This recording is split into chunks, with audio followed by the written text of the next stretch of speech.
Donald Trump volvió a hacer lo que mejor sabe, mentir con aplomo.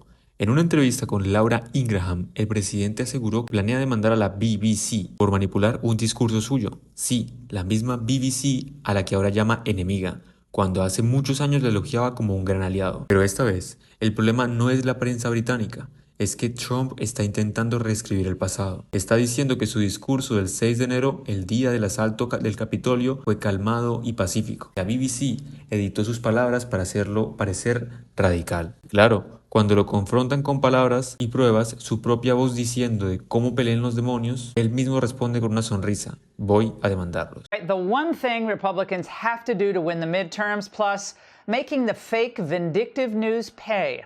Here's part 2 of my exclusive interview with President Trump. Are you going ahead and suing the BBC? Well, I guess I have to. You know, why not? Because they defrauded the public, and they've admitted it, and their top echelon. Director General and the CEO This both is resigned. within one of our great allies. You know, this is supposedly our great ally, BBC. The government has a chunk of that one, I guess, but that's a pretty sad event. They actually changed my January 6th speech, which was a beautiful speech, which was a very calming speech, and they made it sound radical, and they actually changed it. What they did was rather incredible. They're showing me the results later on, the results of what they did, how they butchered it up. But it was very dishonest, and the head man quit, and a lot of the other people We're actually quit. going to play it right now. We're going to walk down to the Capitol, and I'll be there with you, and we fight.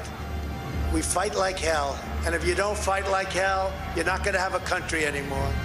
And after this, we're going to walk down, and I'll be there with you. We're going to walk down. We're going to walk down anyone you want, but I think right here, we're going to walk down to the Capitol,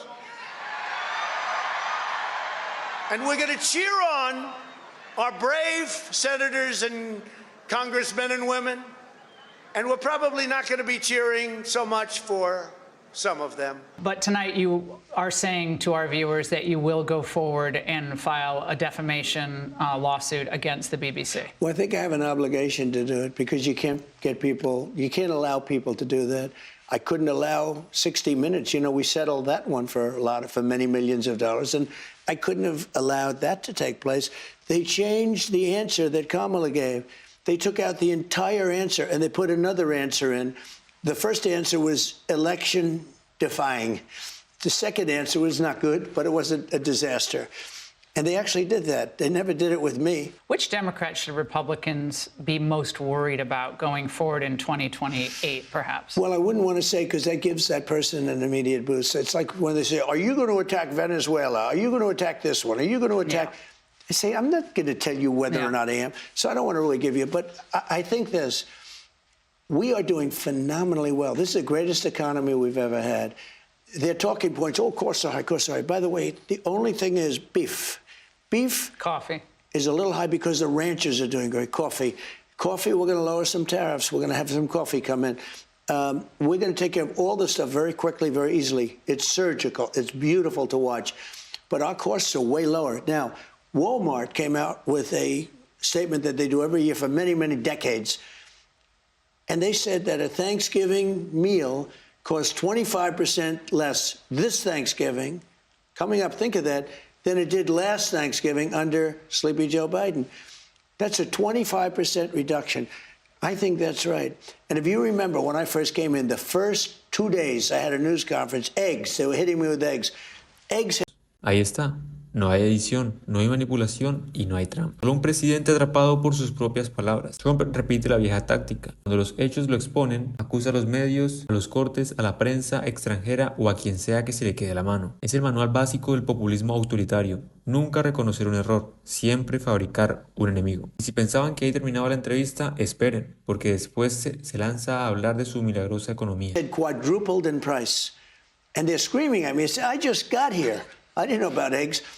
And Brooke Rollins, our agricultural commissioner, secretary, did a great job.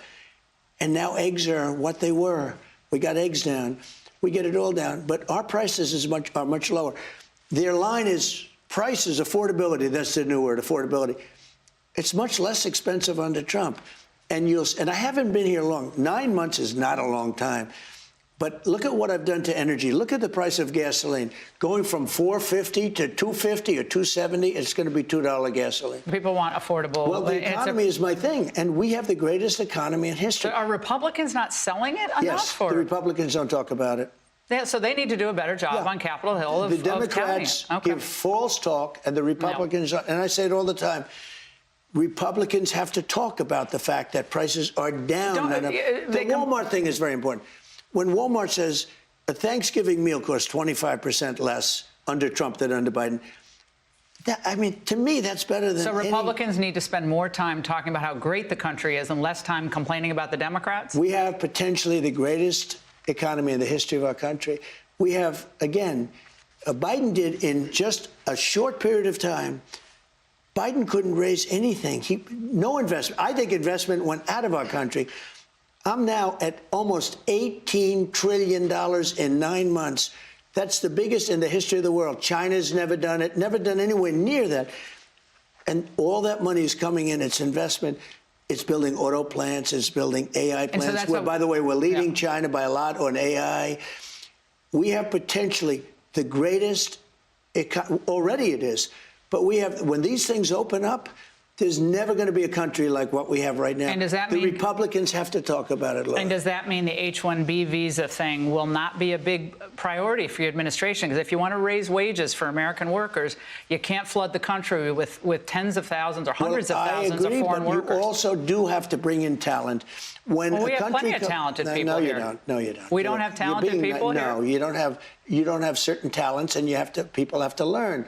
You can't take people off an unemployment line and say, I'm going to put you into a factory where we're going to make missiles, or I'm going to put you. How did we ever do it before?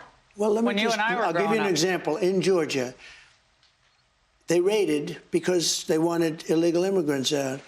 They had people from South Korea that made batteries all their lives. You know, making batteries are very complicated. It's not an easy thing. It's very dangerous. A lot of explosions, a lot of problems. They had like 500 or 600 people, early stages, to make batteries and to teach people how to do it. Well, they wanted them to get out of the country.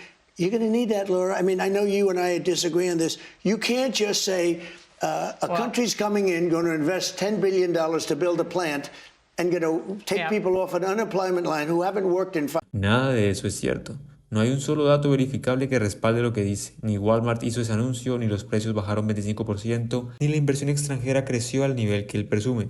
Pero lo más interesante es lo que intenta hacer con este relato: convertir la mentira en normalidad. Trump se presenta como el salvador económico de un país que, en realidad, sigue enfrentando las consecuencias de sus políticas erráticas. Y cuando Laura Ingraham le pregunta si eso significa que dejará de limitar las visas para trabajadores extranjeros, él responde que Estados Unidos no tiene suficiente talento. Así, el mismo hombre que construyó su carrera política atacando a los inmigrantes ahora dice que los necesita.